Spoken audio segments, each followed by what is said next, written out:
Welcome to the sacred Egyptian order. Today, we're diving into a story rarely told in mainstream history, the rise of the Black Pharaohs. These were the mighty rulers of Nubia, a civilization to Egypt's south that would one day conquer, rule, and revive the Egyptian empire. For a time, the kings of Kush were not only pharaohs of Egypt but also guardians of its traditions.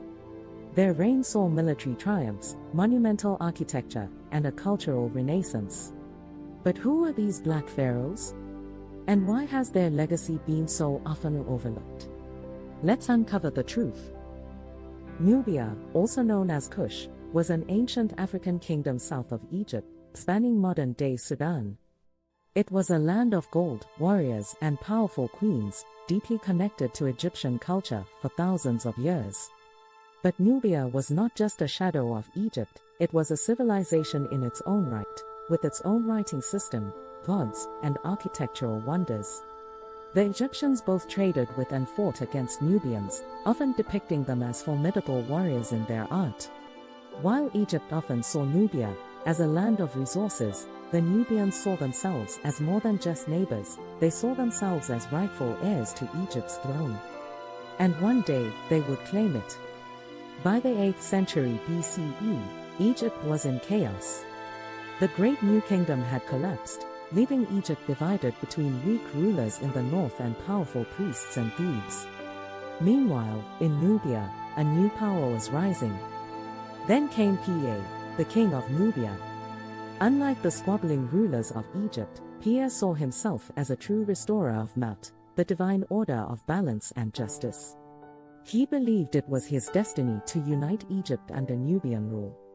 And so, he did what no one else dared to do. He marched north and conquered Egypt.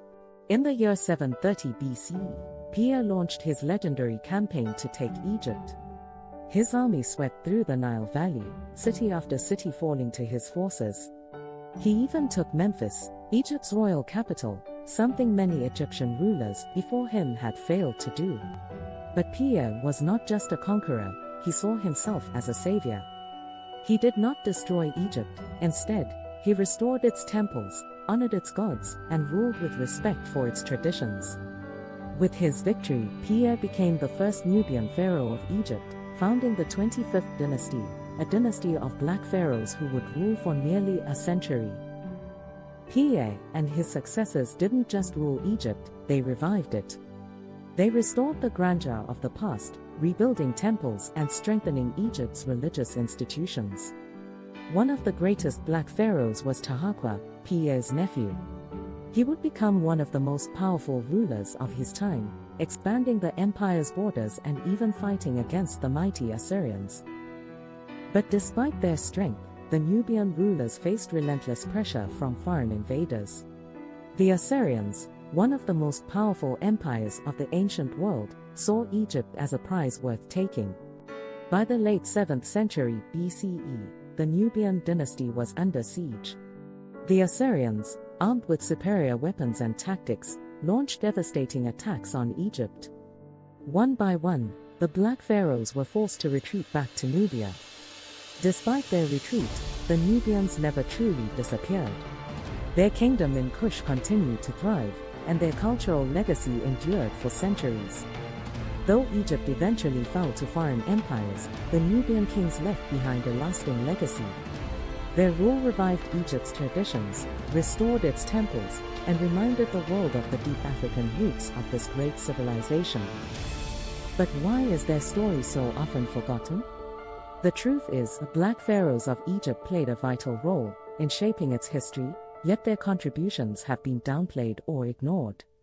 It's time we recognize their achievements, not just as rulers of Egypt, but as visionary kings who saw themselves as the rightful protectors of the Nile's greatest civilization. So, what do you think? Should the Black Pharaohs be remembered as some of Egypt's greatest rulers?